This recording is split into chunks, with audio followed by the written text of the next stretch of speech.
October 23rd, 2025, 5:57 p.m.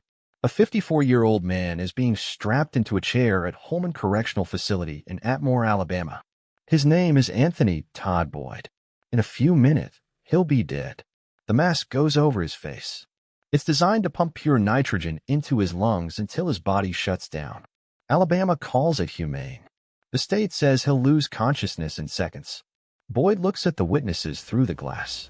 He smiles, gives them a thumbs up. Then he speaks his final words. I didn't kill anybody. I didn't participate in killing anybody. There's no justice in this state. Keep fighting. Let's get it. The gas starts flowing. What happens next isn't what anyone expected. Boyd's body starts shaking. His legs jerk up. He's gasping for air, deep and desperate. It sounds like drowning. But there's no water. 15 minutes pass. He's still moving. Still gasping. Reverend Jeff Hood is watching. He's Boyd's spiritual advisor. Later, he'll say it lasted 19 minutes. He'll use the word torture. At 6:33 p.m., Boyd is pronounced dead. It's the longest nitrogen execution in Alabama's history. Here's what makes this case different. Boyd spent 30 years on death row. 30 years saying the same thing, I didn't kill anybody. And here's the thing. There's no forensic evidence connecting him to the murder. No fingerprints. No DNA. Nothing physical that puts him at the scene.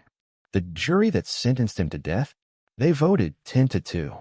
2 jurors didn't think he should die. In most states, that's not enough. You need everyone to agree before you can execute someone. But in Alabama in 1995, 10 out of 12 was enough. So the question sits there heavy and uncomfortable. Did Alabama just execute an innocent man? Gregory Huguley burned to death in 1993. That's not in question. Someone kidnapped him, drove him to a baseball field, taped him to a bench, poured gasoline on him, and lit him on fire. He burned alive for 10 to 15 minutes. It's one of the most brutal murders in Alabama history. 4 men were charged. One of them turned on the others to save himself. He testified against Boyd in exchange for a life sentence instead of death. No physical evidence. A deal-making witness. A split jury. And now Boyd is gone. But the questions aren't.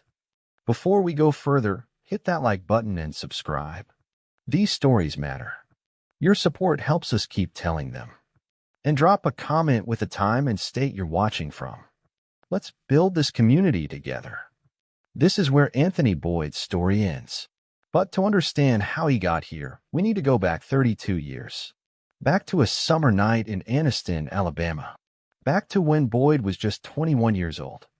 Back to when everything fell apart. Let's talk about Anthony Boyd before any of this happened. Anniston, Alabama.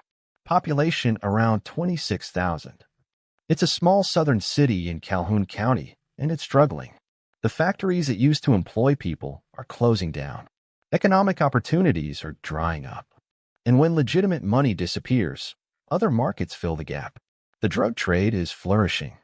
Boyd is 21 years old. He's a father. By all accounts, he's devoted to his kids. Friends and family describe him as the kind of guy who shows up. He coaches youth basketball leagues, helps neighborhood kids with their homework after school. At his trial, character witnesses call him a community role model. This is the person who's supposed to have participated in burning a man alive. The contradiction sits there, uncomfortable. How does someone go from helping kids with math homework to taping someone's feet while they're about to be set on fire? Boyd's defenders say he didn't, that he wasn't there at all. His story never changed. He was at a birthday party that night, then at a hotel with his girlfriend. He had witnesses who backed him up. People who said they saw him somewhere else when Gregory Huguley was dying. And here's the thing about Anniston in 1993. Like a lot of small southern cities dealing with economic collapse, survival meant navigating some gray areas. Boyd wasn't a dealer. He wasn't a major player. But he was connected to the drug scene. Everyone knew everyone. Lines got blurred. The question that haunts this case, was he actually involved? Or was he just someone whose name came up because he ran in those circles? There's no forensic evidence saying he was at that baseball field. No fingerprints on the duct tape. No DNA on the gasoline container. Nothing physical that puts him there. Just the testimony of a man who made a deal to save his own life. Fast forward 30 years. Boyd is on death row at Holman Correctional Facility, and something happens. He transforms. He becomes chairman of Project Hope to abolish the death penalty. He mentors other inmates. They call him Big Brother. He writes extensively about the death penalty system, critiquing its failures, its cruelties, its lies. When Alabama starts using nitrogen hypoxia for executions, Boyd writes about it. He calls out the state's promises that it will be quick and painless. He says they're lying. He'll turn out to be right about that. In his writings, he talks about forgiveness, about growth, about what the world could be if people looked for redemption instead of revenge. The world would be a better place if we all started to look for things like forgiveness. That's what he wrote. And in his final days, he makes one last request. He asks to meet with Governor Kay Ivey. He wants to sit down with her and prove his innocence. Explain what really happened. Show her why the state is about to execute the wrong man. The request is denied. Officials call it unworkable. So you're left with this question: who was Anthony Boyd? A devoted father and community mentor who got caught up in something he didn't do? Or someone who helped commit one of the most brutal murders in Alabama history and spent 30 years lying about it? The answer matters. Because on October 23, 2025, the state executed him based on that answer. But to understand what he was convicted of, we need to talk about what actually happened on July 31st, 1993. We need to talk about Gregory Huguley. And we need to talk about the night a $200 debt turned into a death sentence. Gregory Huguley was 34 years old. People called him New York. Nobody's quite sure where the name came from. Maybe he was from there originally. Maybe it was aspirational. Maybe it was just a street name that stuck. What we know is this: Huguley was working as a runner in Anniston's drug trade. That means he was at the bottom of the ladder. He'd deliver small amounts of cocaine for dealers higher up the chain. In return, he'd get paid in scraps or drugs. It's dangerous work. Debts pile up fast. And there's no legal system to appeal to when things go wrong. By the summer of 1993, Huguley owed $200 for cocaine. In the drug trade's accounting, that's a debt that demands immediate payment. There's no payment plan. No second chances. Just consequences. We don't know a lot about who Gregory Huguley was outside of his street life. We don't know his hobbies or his dreams or what made him laugh. What we do know is that he was a person navigating survival in a world where the margins are razor thin, where economic desperation pushes people into spaces where violence is always just one miscalculation away. And on July 31st, 1993, that violence found him. It's around 7 p.m. on 15th Street in Anniston. 4 men are in a blue van. Marcel Ackles rented it. Quinty Cox provided a 9mm Mac 11 pistol. Sean Ingram is holding it. Anthony Boyd is there too. They're looking for Gregory Huguley. They spot him. Ingram gets out, armed and aggressive. Huguley hesitates. Then he's forced into the van, shoved down onto the floorboard. Witnesses later report hearing him plead, "Please don't kill me. I'll get your money." Cox is dropped off to follow in his own car. The others drive on. They stop at a gas station. Ackles goes in and buys gasoline, puts it in a black plastic container with a red top. When investigators piece this together later, this detail will matter. It shows premeditation. They didn't just lose control. They planned what was coming next. The van heads north to Munford, a community in Talladega County. There's a baseball field out there. Remote. Secluded. No one around to witness what's about to happen. At the field, they force Huguley onto a bench. Ackles tapes his hands and mouth with duct tape. According to the prosecution, Boyd tapes his feet. They secure him to the bench so he can't move, can't run, can't fight back.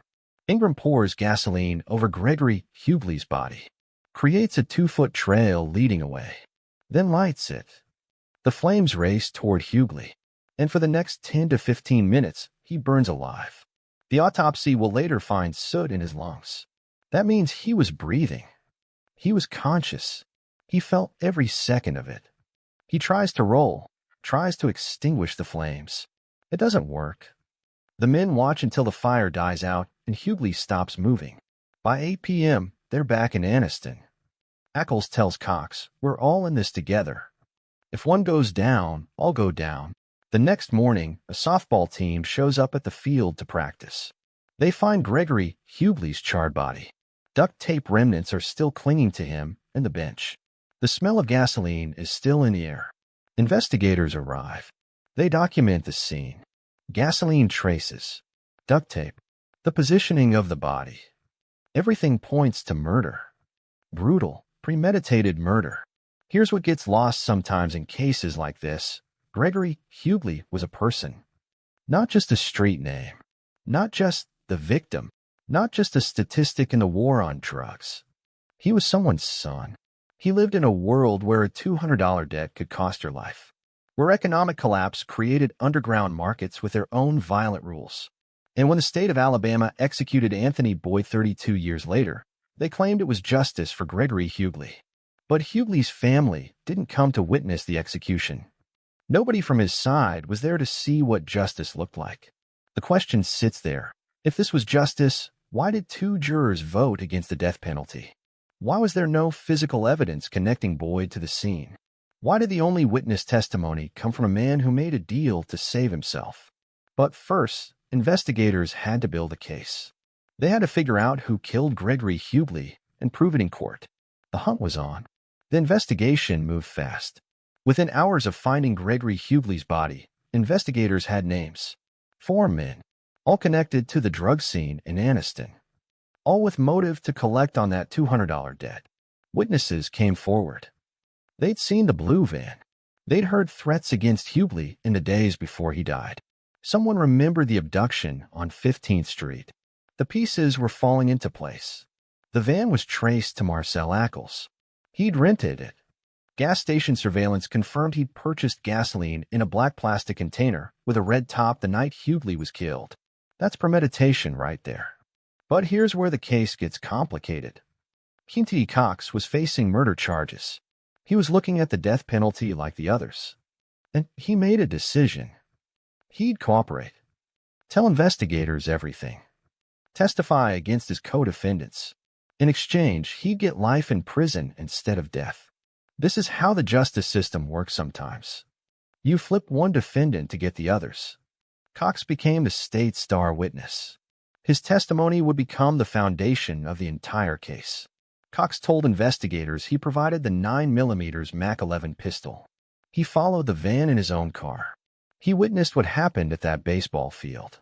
And he was willing to testify against all 3 of his co-defendants, Sean Ingram, Marcel Accomplice, and Anthony Boyd. So let's talk about what the prosecution had against Boyd specifically. They had Cox's testimony. He said Boyd was there. Said Boyd taped Huguley's feet while Accomplice taped his hands and mouth. Said Boyd participated in binding the victim to that bench. They had circumstantial evidence. The van rental. The gas purchase. Other witnesses who could confirm parts of the abduction. They had corroboration from witnesses on 15th Street who saw Huguley being forced into the van. That's it. That's the case. Here's what they didn't have. No fingerprints linking Boyd to the scene. Not on the duct tape. Not on the bench. Not on the gasoline container. Nowhere. No DNA evidence connecting Boyd to the crime. Nothing physical placing him at that baseball field. No direct witnesses beyond Cox. And Cox had made a deal to save his own life. Boyd's defense presented an alibi. He said he was at a birthday party that night, then at a hotel with his girlfriend. He had witnesses who backed that up. People who said they saw him somewhere else when Gregory Huguley was dying. Character witnesses testified too. Community members who knew Boyd as a basketball coach. Someone who helped kids with homework. A devoted father. So you've got accomplice testimony from a man who traded his testimony for his life. And you've got an alibi with witnesses. No physical evidence breaks the tie. The jury had to decide who to believe. And here's where it gets even more complicated. The 4 men charged all played different roles, but their fates ended up wildly different. Sean Ingram lit the fire. He's the one who poured the gasoline and struck the lighter. He's on death row. Marcel Ackles rented the van, bought the gas, taped Huguley's hands and mouth. He got life without parole. Quinty Cox provided the gun, followed in his car, testified against the others. He got life. Anthony Boyd allegedly taped Huguley's feet. He got death. The jury voted 10-2. Why death for Boyd but life for Ackles when the evidence against them was similar? Both allegedly helped restrain the victim, but only one got executed. The case was headed to trial. And in 1995, a jury would have to answer the question, did Anthony Boyd participate in burning Gregory Huguley alive, or was he somewhere else that night? Alabama courtroom. The tension is thick. Anthony Boyd is on trial for capital murder during a kidnapping. If convicted, he's facing the death penalty. The prosecution's job is to prove beyond a reasonable doubt that Boyd participated in Gregory Huguley's murder. But they don't have fingerprints. They don't have DNA. They don't have physical evidence. What they have is Quinty Cox. Cox takes the stand. He tells the jury everything. Says he provided the gun, followed the van to the baseball field, watched what happened. And he says Anthony Boyd was there. Says Boyd taped Huguley's feet while Ackles taped his hands and mouth. The prosecution's argument is simple. Even if Boyd didn't light the fire, he helped restrain the victim. That makes him guilty of capital murder. You don't have to be the one holding the lighter if you're the one making sure the victim can't escape. Other witnesses back up parts of the story. They saw the van. They heard Huguley's pleas on 15th Street. They confirmed the abduction happened. The circumstantial evidence lines up. The van rental, the gas purchase, the timeline. But here's what the defense hammers on. Cox made a deal. Life in prison instead of death. He had every reason to give the prosecution what they wanted. Accomplice testimony is always suspect, especially when that accomplice is testifying to save his own life. Boyd's defense presents his alibi. Birthday party. Hotel with girlfriend. Witnesses who say they saw him that night. Not at a baseball field in Munford. Somewhere else entirely. They bring in character witnesses. People who know Boyd as a basketball coach. Someone who helps neighborhood kids. A devoted father. A community role model. And they keep coming back to the same point. There's not a single piece of physical evidence placing Boyd at that scene. Not one fingerprint. Not one hair. Nothing. The defense argues for lesser charges if the jury believes Boyd was involved. Maybe felony murder instead of capital murder. Maybe he was coerced into participating. But the prosecution shoots that down. Boyd's defense was an alibi. You can't claim you were forced to do something if you're saying you weren't there. The jury deliberates.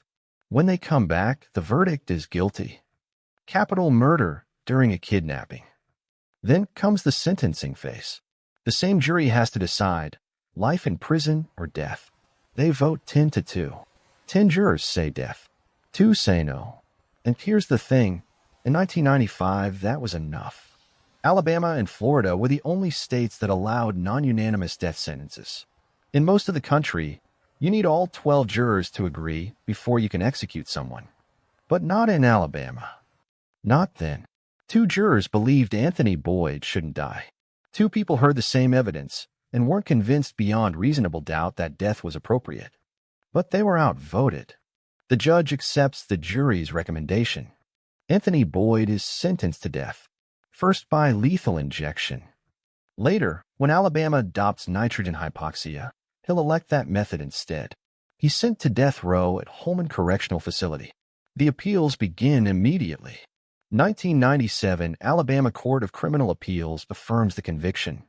Their reasoning, sufficient corroboration of Cox's testimony through circumstantial evidence. Boyd's lawyers argue coerced participation. They argue for lesser charges. Everything gets rejected. The appeals continue for decades. Every legal avenue gets exhausted. The U.S. Supreme Court denies review multiple times. And through all of it, Boyd maintains the same story. I didn't kill anybody. I didn't participate in killing anybody. The question haunts the case, active participation. That's the phrase the appeals court used. But what if he wasn't there at all? 30 years is a long time to sit on death row. Boyd didn't waste it. He became chairman of Project Hope to abolish the death penalty. mentored other inmates. They called him Big Brother. He wrote extensively about the death penalty system and its failures. And he wrote about nitrogen hypoxia before he ever experienced it himself. The state of Alabama told the courts that the gas would render unconscious in seconds, which has proven to be lies. He was right about that. In 2018, when Alabama was struggling to get lethal injection drugs, Boyd made a choice. He elected nitrogen hypoxia instead. At the time, it seemed like the more humane option. Quick, painless. That's what the state promised. He didn't know what it would actually be like. By 2025, the final legal fight was desperate. Boyd's lawyers argued nitrogen hypoxia was cruel and unusual punishment. They pointed to prior executions. The writhing, the gasping, the prolonged distress. Boyd had asthma, health issues that would make breathing pure nitrogen even worse. October 23, 2025. The U.S. Supreme Court denied a stay of execution. But 3 justices dissented: Sotomayor, Kagan, and Jackson. They warned of psychological terror. Justice Sotomayor wrote, "Imagine suffocating for 4 minutes." She suggested a firing squad would be more humane. Boyd made one last plea. He asked for a meeting with Governor Kay Ivey. He wanted to sit down with her face to face. Explain what really happened. Prove his innocence before they killed him. Sit down and talk to me before an innocent man is executed. The request was denied. Called unworkable. No clemency was granted. October 23, 2025. Boyd's final day. He spent the morning and afternoon with family. His daughters. His mother. His brother. He talked with his spiritual advisor, Reverend Jeff Hood. He refused the last meal. But the day before, he'd eaten snacks. A cheeseburger. Some candy. And then it was time. Boyd was escorted to the execution chamber. He looked at the witnesses through the glass, smiled at them, gave a thumbs up. Then he spoke his final words. "I didn't kill anybody. I didn't participate in killing anybody. There's no justice in this state. Keep fighting. Let's get it." The mask was placed over his face. At 5:57 p.m., the gas began to flow. The gas starts flowing at 5:57 p.m. Boyd's body begins shaking. He raises his legs. Then the gasping starts. Deep, desperate, like drowning without water. The state promised this would be quick. Unconsciousness in seconds. A humane alternative to lethal injection. That's not what happens. 15 minutes pass. Boyd is still gasping. Still moving. Reverend Hood, watching through the glass, counts 19 minutes.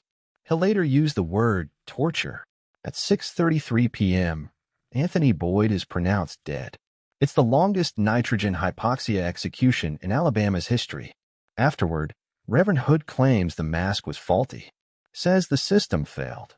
State officials defend the method, say it worked as intended. Gregory Huguley's family doesn't attend the execution. Officials claim justice has been served. But Huguley's relatives aren't there to witness what justice looks like. Boyd's fellow inmates honor him in poetry. Fab continues the work he started. And the question he raised in his final words hangs in the air. Was there justice in this? Look at what we're left with. No forensic evidence connecting Boyd to the crime scene. A jury vote of 10-2. The only direct witness made a deal to save his own life. 3 Supreme Court justices warned the execution method would cause unnecessary suffering. They were right. And for 30 years, Boyd never changed his story. Did Alabama execute an innocent man? Or did a guilty man maintain his lie until the very end? We'll never know for certain now. Gregory Huguley died horribly in 1993. That's not in question. Someone burned him alive over $200. Justice for that crime matters. But if Anthony Boyd wasn't there, if he was at a birthday party like he always claimed, then justice wasn't served. Another injustice was added. And that's the question we're left with. Thanks for watching. These stories matter. If you want to understand how the death penalty actually works, not how we think it works, subscribe. Leave a comment. What did this case teach you about accomplice testimony and non-unanimous juries? Next, Marcellus Williams. Executed in 2024 despite DNA evidence pointing elsewhere. Another case that demands questions. Educational purposes only. Sources and description.